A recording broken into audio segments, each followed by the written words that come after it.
How to fix audio on your YouTube video. Now, if your YouTube video's audio is not working properly, in that case, just simply open the video that you are watching and then tap to this gear option from the top right corner.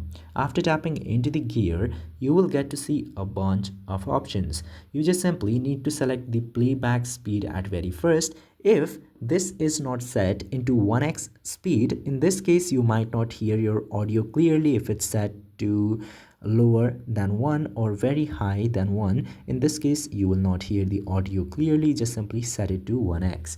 If this is all right, then again go to the settings and then tap to more option, and you will see this option of stable volume. Now just simply enable stable volume and it will stabilize your volume in your YouTube video, and you can easily fix your audio issues on YouTube like this. I hope this video was informative to you. If yes, don't forget to hit that subscribe button.